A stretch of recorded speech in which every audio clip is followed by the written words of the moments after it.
Hello, everyone, and welcome to today's No Talk session, Brush Up on Your Financial Literacy. Thank you for joining us on this special day, as we not only come together to learn, but also to celebrate Mother's Day in the region and acknowledge the holy month of Ramadan. To all mothers out there and those observing Ramadan, I wish you a happy Mother's Day and Ramadan Kareem. Did you know that a solid foundation in financial literacy can transform your life and help you navigate today's challenges? Today, we have an incredible opportunity to learn from an expert in the field, Elsa Favre, a financial education policy analyst at the OECD. In this No Talk, Elsa will guide us through two main topics: financial literacy as a fundamental skill in the current context of rising prices, increasing inequalities, and economic hardships, and the importance of coordination between various stakeholders to support increasing financial literacy. I am delighted to introduce our speaker. Elsa brings a wealth of experience to her role as a policy analyst in the OECD's Financial Consumer Protection, Education and Inclusion Unit. She has spent over a decade in investment banking, working with large institutional clients and specializing in derivatives structuring. Elsa then transitioned to the public sector, where she has focused on financial education and private pension system. With her extensive background in finance, Elsa is well equipped to advise countries on strategies to bridge gaps in financial literacy and help citizens make informed decisions about their financial future. We are honored to have her here today to share her insights on data analysis, investment, and communication-related topics in financial education. So sit back, relax, and get ready to brush up on your financial literacy with Elsa Favre. After Elsa's presentation, we'll open the floor for questions. So please feel free to submit your queries via the chat function. The floor is yours, Elsa. Thank you. Happy Mother's Day. Thank you very much, Stephanie, and thank you for the kind introduction. Let me share my screen. Please do let me know if for any reason this is not showing. Is that okay now? We can perfectly see it. Okay, thank you. Great. Thank you very much. So I'm very happy to be talking to you today about financial literacy, which is a subject very close to my heart. And I thought what we're going to be talking today is I'm going to be talking you through three main items that you briefly mentioned, Stephanie. So first, what is financial literacy? What do we mean by financial literacy? Then why is it important, and why is it particularly important now? And then how do you improve it? And that's where coordination between stakeholders is very important. So first, what do we mean by financial literacy? So there can be quite a few different definitions of what financial literacy means. But we at the OECD, we have come up with a definition that's nowadays widely accepted, and that is a combination of financial knowledge, financial behavior, and financial attitudes that are needed by individuals to be financially included and make sound financial decisions that ultimately help people achieve financial well-being. So that's a lot of different words. Let me explain a bit more what we mean here. So individuals, even those who actually think that they have nothing to do with the financial world, they have to make a lot of financial decisions on a daily basis. These decisions can be linked to, for instance, whether or not to buy something, how to plan for regular or unexpected expenses, whether to take out a loan, whether to save for the future, for a particular event, such as for a holiday, or for the longer term, such as for retirement. But all these financial decisions also have to do with whether to use a bank account, and that is what we call to be financially included, where to shop, online or in actual physical shops, what types of payment means to use, whether to make a budget and stick to it, or to be a bit more impulsive and purchase what makes you happy in the moment, etc. So we all have very different levels of financial knowledge.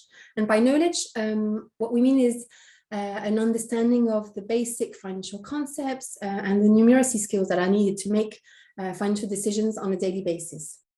We also have different types of financial behaviors and attitudes. And some people like to have very long-term plans and really work hard to stick to them. while others live a bit more in the moment, either by choice or because of their personal circumstances. So this combination of the skills, the knowledge, the behaviors, the attitudes, these define our financial literacy. And it's in the sense that it affects our financial inclusion and our capacity to make financial decisions that will affect us in the sense that they will have an impact on our personal circumstances, on how comfortable we are financially, on how financially resilient we can be if we are faced with a financial setback or unexpected event. And ultimately, this affects our overall financial well-being. Again, someone's personal well-being is obviously related to a very broad set of characteristics and circumstances, and that these go way beyond their financial situation. But how well one can cope with financial obligations and economic matters, that does influence how one perceives their overall personal situation. So it really is crucial to ensure that one has the necessary tools and skills to make the financial decisions that are in their own interests over the short, medium, and long term. So now that I hope that we have a better understanding of what it means to be more financially literate, I'm going to tell you why it's particularly important to have these skills in today's economic environment and overall context. So, of course, it has always been important to make financial decisions for oneself, but today more than ever, due to a combination of factors, and I've listed 4 on the slide here. So first, inflation. In many countries around the world, and also including in many OECD countries, prices have started increasing rapidly over the past months. While for some people, their standards of living have not necessarily changed that much because their income has kept up with inflation, for many people, that has not been true. And that means that it's harder to get by on a daily basis, as purchasing the same basket of goods as before may prove more expensive or even maybe beyond their financial capabilities today. So in a context where prices are rising, it's even more important to understand how rising prices affect one's economic situation, how this can be tackled, the importance to budget for future expenses, but also the importance to save for the unexpected, as when prices rise and your available income reduces, your capacity to cope with a financial setback in the near future might actually also be reduced. So the risk of not making ends meet and of potentially falling into over-indebtedness, that these risks can increase. And that really calls for people to understand even more how their decisions, their daily decisions, can impact their financial well-being. Then you have inequalities. Unfortunately, financial literacy is not exempt from inequalities, and we see that many population groups that are more disadvantaged, more vulnerable financially, or more financially excluded, are also often less financially literate. So, for example, in many countries, there's a gender gap in financial literacy, and we see that boys have higher levels of financial literacy than girls, and men than women. In many countries also, for instance, migrants have lower levels of financial literacy than the average population. So in a context like this, where inequalities are rising everywhere, it's crucial to ensure that financial literacy does not aggravate existing inequalities and to find ways to actually reduce these gaps in financial literacy between people. Then you have individual responsibility. So in many countries, financial decisions are more and more a matter of individual decisions and individual responsibility. So this means that people can be empowered to decide what's best for them. So that can be very positive, but it also means that they need to be able to navigate complex financial decisions. In many countries, for instance, saving for retirement is more and more encouraged as pension systems are evolving towards greater flexibility and individual responsibility. Again, this can really be very positive as long as people know what decisions they have to make, where to find the information that they need to make them, and also how to understand that information in order to be able to make these sound financial decisions. And then the fourth factor that I've listed on the slide is digital transformation. So digital media are a great opportunity for people in countries around the world, as means of information and services are at the tip of our hands. We see more and more digital tools to manage one's finances, to quickly learn about products, to use financial products. But all these digital services also come with some risks, particularly risks of frauds, of online scams, and also risk for just impulsive buying. For example, as some people may be more prone to care about the decisions about taking a loan if they're talking with their financial advisor or at a bank branch than if they purchase financial products or loans on their smartphone or online. So it's even more important that people understand the risks, the potential consequences of their decisions, and are equipped with the necessary tools to make these decisions. So now that we understand broadly what it means to me, financial literacy, and why it's important to care about one's financial literacy, let me tell you briefly about what types of tools are used to assess the level of financial literacy to check whether more needs to be done to improve these skills. So at the OECD, we have designed surveys to assess the level of financial literacy of various population groups. And for these different groups, financial literacy may not have the exact same meaning and implications. So for instance, we survey adults, the general population, but also young people or entrepreneurs. All these groups have different needs, as they're not expected to make the same kind of financial decisions, and these don't have the same implications for them. So we have tailored our surveys to be able to assess their actual financial literacy, what is meaningful for them. And that is the first step towards identifying any gaps and needs for financial education programs. So these surveys are widely used internationally, and it's really important to understand that you want to know the situation in each particular country and for each type of population group, but also it's very nice to be able to compare to other countries and to learn from what has been done in other places, as a lot of the financial literacy challenges are actually common across countries. So our surveys cover the three main components that I listed of financial literacy. So they assess the level of financial knowledge, financial behavior, and financial attitudes. And you see that it's important to survey these three items because some people or groups may have the adequate knowledge, for instance, so they know the basics, but this may not always translate in their behaviors and attitudes. So as for any type of skill, it's really crucial to have a fair assessment of the situation and to be able to respond with appropriate answers, such as trainings, to close the financial literacy gap where it actually exists.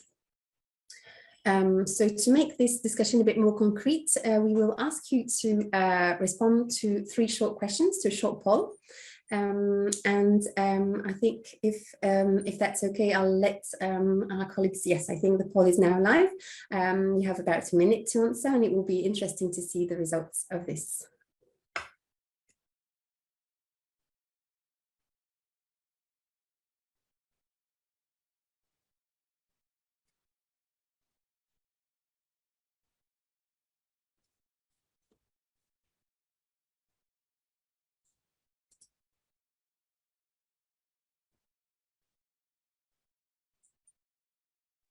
Sadly, I cannot vote, but I have previously voted to the double counting. Okay.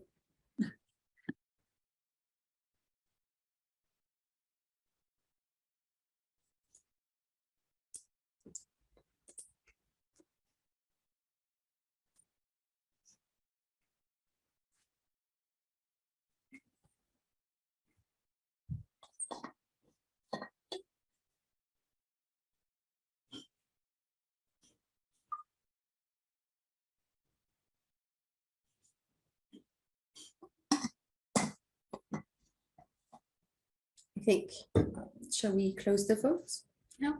Or I mean, we can leave it there for another few moments. I'm checking with my colleagues. Okay. To see if we have enough votes. Sure, please don't be shy and vote. I mean, again, we're not going to be able to link back who has voted what, and this is not a quiz test. It's just to illustrate a bit more what we mean, to give you examples of questions that are being asked in our surveys. Yes. So I guess you can close it from your side, and whoever hasn't voted yet, like they can still vote for 1 more minute, like they will still have the poll in front of them, and you can proceed. Okay.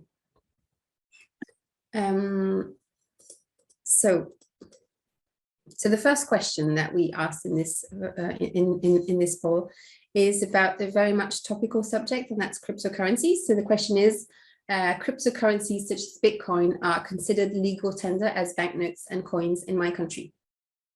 So now I think we need to close the vote because I'm going to give the answer if we don't want to bias the responses. So just to explain, this is a we pure... closed the vote. Okay, great. Thank you very much. 62% participation rate, so that's good. Ah, great. So this is an example of a pure financial knowledge question in the sense that it has a right and a wrong answer. So the idea is to see what proportion of respondents know the actual correct response. So are cryptocurrencies considered legal tender such as banknotes and coins? Well, the correct answer is no. And why is that? Although we see that there's an increasing number of products and services that can be purchased online paying with cryptocurrencies, you still can't use them to buy a newspaper in a random shop. So it's not a standard means of payments in that sense. It's not as a regular currency. It's important to know that buying cryptocurrencies is not just any type of investment, and that it carries significant risks. The reason why we are interested in that topic, and that topic is actually, that question is being added to the financial literacy survey of adults. That's because we see more and more people investing in crypto assets, and particularly younger people who might not perfectly understand what they're getting into. So I really chose to highlight this question as it illustrates the fact that the surveys that we use and that we develop, they adapt to the changes in economic and financial environment, and they change to remain relevant. When we first started looking at assessing financial literacy at the OECD over 15 years ago, digital financial literacy was clearly not something on our radar. But today, this is an important part of what's being assessed as we understand the importance of knowing and being able to use the digital tools and investments that are around. So I don't know if we have the results yet, Stephanie? Yes, we do. And yes, I see them now. I see them now. Great, thank you very much. Okay, about 2/3 of people provided the correct answer, and that's interesting. And again, I mean, here, what it shows is that there's still a large amount of people, a high proportion of people who don't know the answer to this. That's not a problem as such, but it means that more needs to be done to communicate on the risks and the implications of crypto assets for populations. Then the second question, is that working? Yes. The second question, that one is an example of an attitude question. So it says, I find it more satisfying to spend money than to save it for the long term. That one, there's no right or wrong answer as such. It really illustrates personal preferences and priorities, but it helps us assess whether people have a short-term attitude towards spending or have a preference for longer-term security. The response to this question form part of the financial attitude score. That's part of the overall financial literacy score. As having a long-term approach is one step in the direction of financial resilience, in the sense that people who take a long-term view are more likely to set aside money for emergencies or for retirement, etc. So that's considered a financially savvy attitude.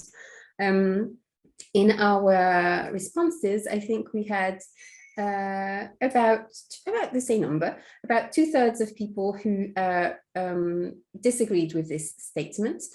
So that's interesting, because we also, that's one of the nice questions. I highlighted that one because it's one where we see a lot of cultural differences, or at least country differences between countries who respond to the financial literacy survey. That one has been in our survey for adults for a long time. So we really have data on many countries. And I highlighted on the slide the fact that we, in the latest financial literacy survey that was carried out in 2020, 2/3 of adults in Albania disagreed with the statement, so about the same number as our audience today. So 2/3 of people in Albania had a rather long-term approach to spending. compared to 23% of people in Jordan, where the majority of people appear to be more focused on short term when it comes to money. So that's really interesting, and that can actually be linked to cultural traits, and so you need to take into account this type of results in your approach. If you want to make people more focused on the long term, you need to take into account the context of each country. Then the third question, that one is a behavior. So it says, I regularly change the passwords on websites that I use for online shopping and personal finances. Oh, that's interesting. We have even more people say true on that one. 72% of our audience do change their passwords. So that one is also a new question that is being added to the current financial literacy survey of adults, as the one on cryptocurrencies. It's about digital financial behavior in the sense that it assesses whether not only people know what the correct thing is to do, but actually show prudent behaviors when using digital services. And that can be quite different. Again, as I mentioned earlier on, a lot of people know that you should do that. Do they actually do it? Not necessarily. And it's interesting to see that, because then you're not necessarily going to have to tell them that they should do it. You need to trigger them to do it. So it's a different approach when people have the knowledge, but that does not translate in the behavior.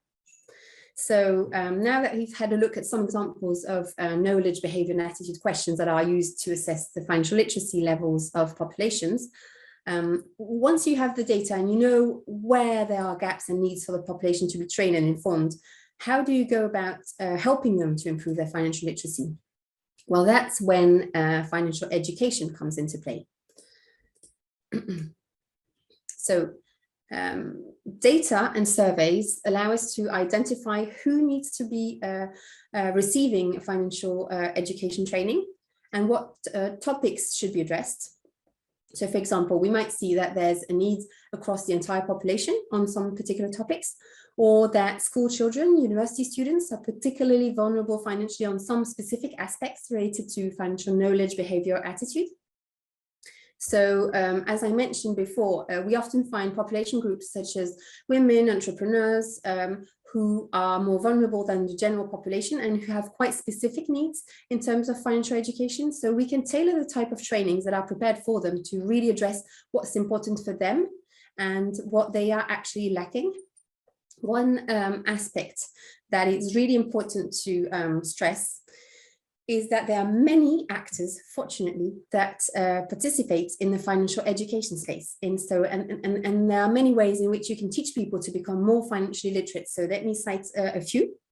So first, public authorities. In many countries, public authorities are active in various ways in financial education. I'll come back on their role on coordination in a few moments. But in terms of direct interventions for financial education, several ministries are usually involved, such as the Ministry of Finance, the Ministry of Education. You have school trainings in many countries. So financial education can be taught as part of dedicated lessons or within the general curriculum. For example, during a specific financial education class for students, or during a mathematics class or an economy lesson. You also have other public authorities, such as the central bank, financial regulators, supervisors, who are directly active in financial education, and they deliver some content for their users or to the general public, either via direct training or by posting information on their website, for instance.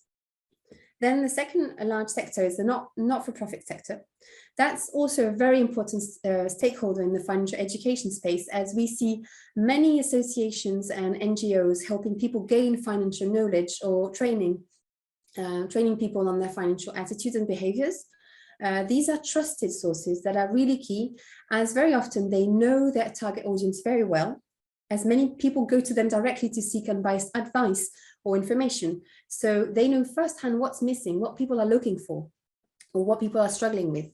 Then you have the private sector, and that's also a very significant provider of financial education.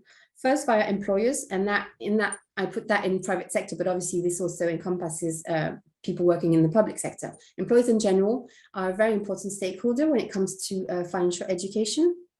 as again, they are generally trusted by their employees, and they also know them very well. This knowledge of people allows them to identify what information they need to make financial decisions, and in particular, when they need it.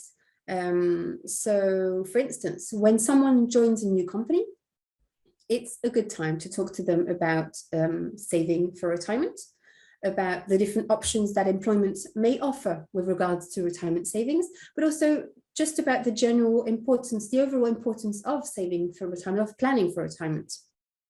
Another important moment may be when employees leave for parental leave, when they have children. So that's a very important moment for people to be pushed to review their financial situation and possibly make changes to their budget, to their saving and spending plans. And finally, the last set of stakeholders that I mentioned on this slide is financial institutions, such as banks, insurance companies, pension funds. They have an important role to play as they know their customers.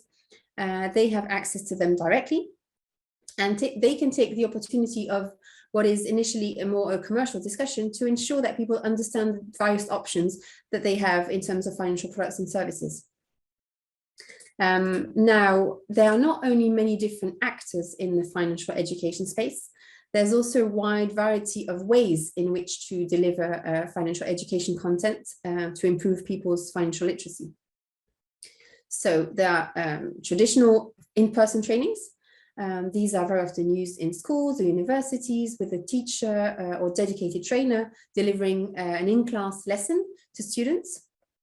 These in-person training sessions can also be found in companies when you have an employer who proposes them to employees to increase their knowledge or improve their skills on matter related to personal finances and money. There are other settings, of course, where in-person trainings are used, such as for specific population groups, people who have in common some issues that can be work-related or linked to their personal circumstances. So in-person training can be very, very effective, and they're often designed for a specific audience with a dedicated session tailored to them. One of the downsides of in-person training is that they can be quite costly to organize. They require training the trainers or teachers first, and they can only be delivered to relatively small groups at a time. So then you have the second type of delivery training method, that's digital training.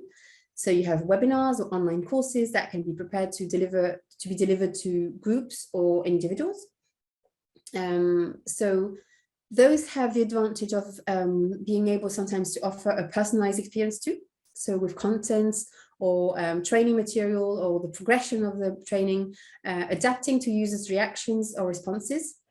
You can also have gamification that can be used to make these training livelier and more fun by simulating games, putting people in various types of situations in which they are asked to act and they're taught about how to manage their personal finances.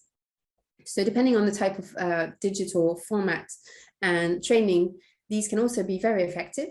And they have the advantage of requiring some investment to be set up, but then being quite cheap to run. And they allow to reach a broad audience geographically by delivering trainings simultaneously in various locations or according to people's busy personal obligations and timing requirements. And the last type of media I'll touch upon, that relates to information and communication tools that can be consulted by individuals autonomously when they need them. So these can be in various formats. You can have leaflets that can be found in financial institutions, for instance. You can have websites that centralize information for people to consult when they're looking for a particular piece of information. For example, when they're about to make a financial decision, such as taking out credit or a loan or investing in capital markets, they can also be relayed by TV, radio, or internet communication campaigns who highlight a particular topic and point back people to places where that information on that topic can be found. So these types of methods or media are different from training sessions as they require people to actively search for information rather than be on the receiving end of a training session. So now that we've touched upon the number of ways in which people can receive and access financial education contents to improve their financial literacy, and that we have seen that there's a great number of actors that can deliver this financial education content. I'll just conclude by highlighting the tremendous importance of coordination of financial education initiatives to effectively improve the financial literacy of people. I mentioned briefly earlier on the key role of public authorities to coordinate the actions of the various stakeholders that are involved in financial education. We at the OECD often advise countries or jurisdictions on how to design, how to implement effective strategies to increase people's financial literacy. And we advocate, if possible, for adopting a national strategy that involves all stakeholders and that are led by one identified institution that has a clear mandate and can help others and steer the work to ensure that efforts are not duplicated, that efforts complement each other. But also, if you have a major gap or major need that's identified, it can be tackled through various angles by various stakeholders to increase the chances of the initiatives to be effective. One key element they need to keep in mind when communicating about any topic actually is that you need to have a stated objective. You need to communicate clearly and consistently, and to avoid creating confusion in the public or the audience's mind. And here I think it's really important to keep in mind that although I hope this short session will have shown you that financial education is for everyone, it's a lifelong process. Everyone should feel that financial literacy is an important skill to possess, and that money-related matters are not necessarily something complicated.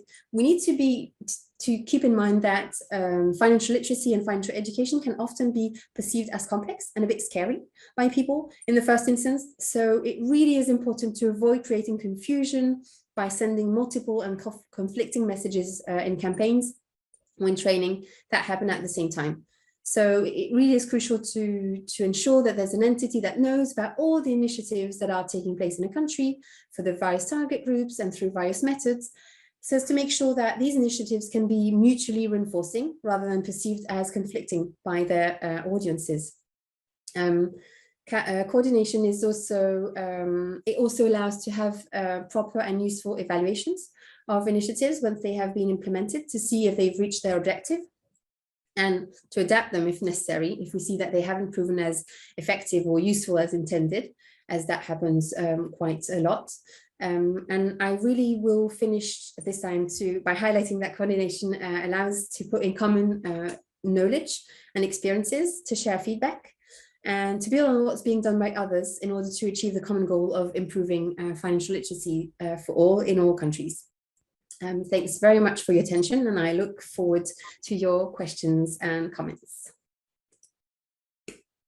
Thank you very much, Elsa. This is super insightful. We are having many questions here, and also on our Facebook account, on the Mohammed bin Rashid Al Maktoum Knowledge Foundation's Facebook account, where we are also live there. So a warm welcome to everyone joining us there. And I have written in the chat the link to Zoom. So because some people are asking about interpretation, as it is not available on Facebook. So whoever wants to tune in Arabic, they can join us through the Zoom link. So I have some questions for you. Just first, so we had a question regarding the surveys that you have mentioned. Are they available, like the questions and the results? Yes. Most of the OECD work is freely available on our website, and yes, the surveys are available. So the way we work at the OECD is there's what we call the INFIT, the International Network for Financial Education, to which there are many more participants than OECD countries. So many countries that are not part of the OECD actually are part of the International Network on Financial Education and come together regularly to discuss financial education topics. And so the surveys have been built together with all the countries giving their input. You have pilot tests in countries, so that really we try to make them as useful and relevant as possible. And so all the resources that can be found on the OECD website. There's a link there. If you just Google it, like financial education, you'll find the surveys for adults, for micro, small, medium-sized enterprises and owners and managers, for youth.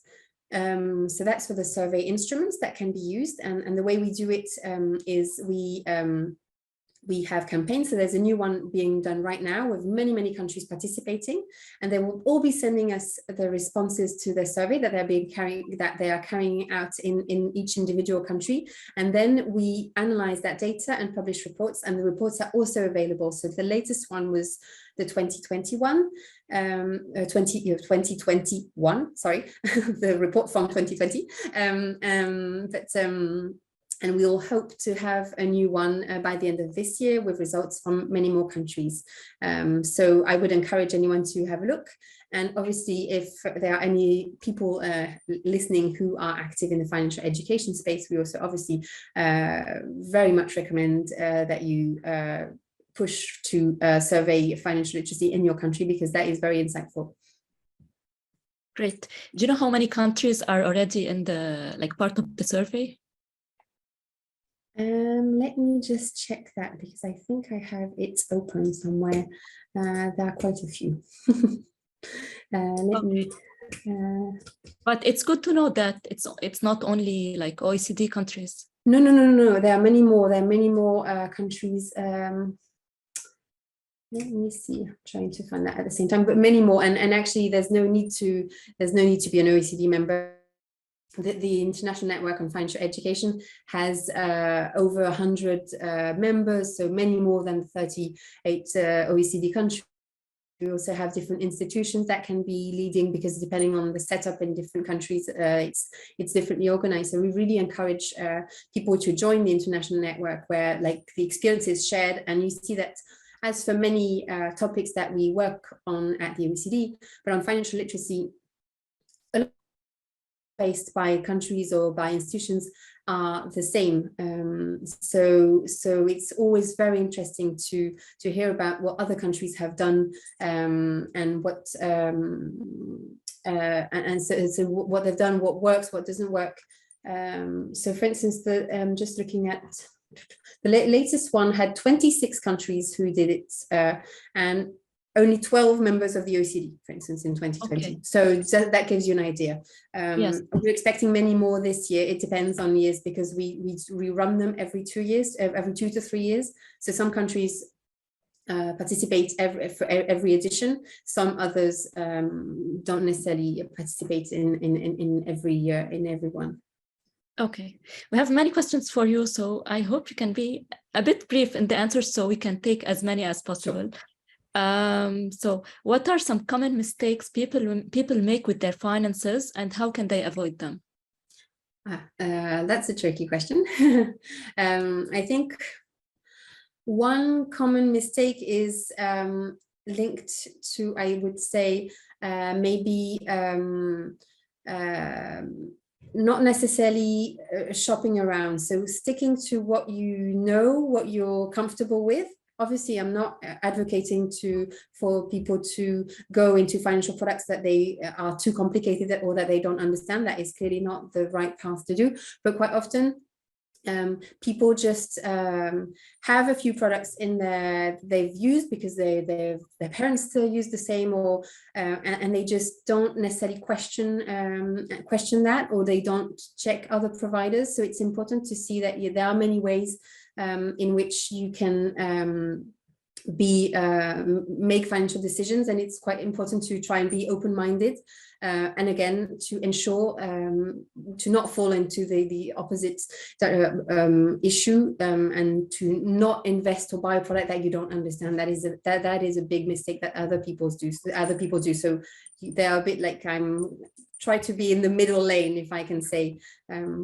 Broaden your horizons, but if there's something that you don't understand, don't go for it unless you really are sure that you know the risks and of whatever you're investing in. Great. What are some resources or tools that you can recommend for individuals that are looking to improve their financial literacy? So again, I mean, it depends on countries, but many countries, and that's one of the issues that we see. Many countries are also very active, but their citizens might not be aware. So I'd recommend just looking, searching the internet for some resources that might be available in your country, in your language. By public authorities. A lot of countries are actually more active than what their citizens think. And then there's there's a lot of information on the OECD website that centralizes, again, what's being done by countries everywhere around the world. So that's also a good source of information. But check your country, because I know some countries are like super advanced, but some others also have done a lot of things and have websites that are very well designed with a lot of information, but people just don't know about them. Okay. Reflecting on like the current bank crisis, like crisis in the banking system, like how do you think recent bank crises or bank crisis in general, like how do they affect the public's perception of financial institutions? Well, clearly this is an issue of trust in the financial system and in financial institutions. I mean, we know that trust is very important. It's hard to build and it's easy to damage. So clearly the situation right now is not helping, but I mean, there have been some financial crises in the past, and it takes time to recover from them. But I think transparency is very important, and a lot of countries and public authorities are also working. I mean, in my division at the OECD, we work on financial education, financial inclusion, and financial consumer protection, and these really go hand in hand. And so you have like, it's very important that supervisors, regulators, and entities that are in charge of financial consumer protection play their role and are active and show people that ensure that they are protected when using financial products. But yes, I mean, I agree that the headlines nowadays are not really helping, and yes, I think transparency and making sure that there's a mandate to protect financial consumers, that is very important. Because again, you have like individuals compared to big financial institutions. So obviously, by definition, there's an imbalance there. So you need to make sure you have safeguards in place for people to not feel that they are too vulnerable faced with big financial institutions. Is there a best age to teach financial literacy? And here, like, what is the role of educational institutions and schools in particular? Yes, so there's no best age in the sense that really financial education should be a lifelong process, but it's very important to start from an early age, because that's part of the realizing that everyone should be concerned with the financial literacy matters. Everyone should think about them and not think that it's something for others. You have a lot of countries that have set up curriculums or classes in schools, and even for very small pupils, and that works very much. And also we see that what's great is when you teach children about financial literacy, obviously in ways that are fun and lively, and but that's a conversation that they generally bring back at home, and so that can also help with educating parents and families. But then you should really be concerned about financial literacy at all ages. So start from an early age and have refreshers and adapt to the needs. What we talk about a lot is teachable moments. People are more prone to understand or to care about training on financial education if it's on a matter that's actually topical to them now. So as I mentioned earlier on, if you join a new company, if you have children, if you're getting married, if you're buying a house, all these things, these are moments where you're going to have to make financial decisions. So it's really good moments for teaching, because you're actually listening. You're not necessarily going to be listening about buying a house. If you're a 15-year-old, you don't really care about that. So this is important to really be able to tailor programs to the age and needs of people. We are running out of time. So as we wrap up today's session, let's have a little fun with 3 this or that questions for you, Okay. that are based on questions that were asked by the audience. Okay. So the first one is traditional banking or digital banking?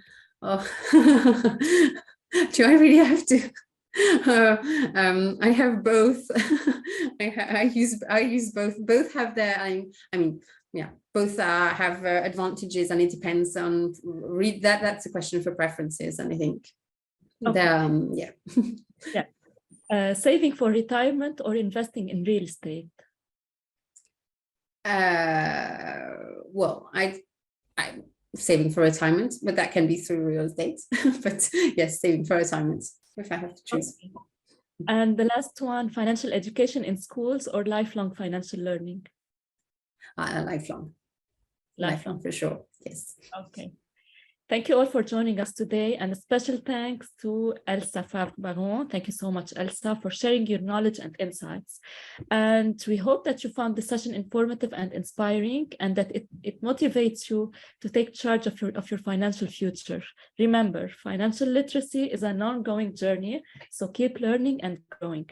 Once again, happy Mother's Day and Ramadan Kareem to those celebrating and observing. Have a great day, and we hope to see you at future No Talks. Thanks very much. Bye-bye. Okay.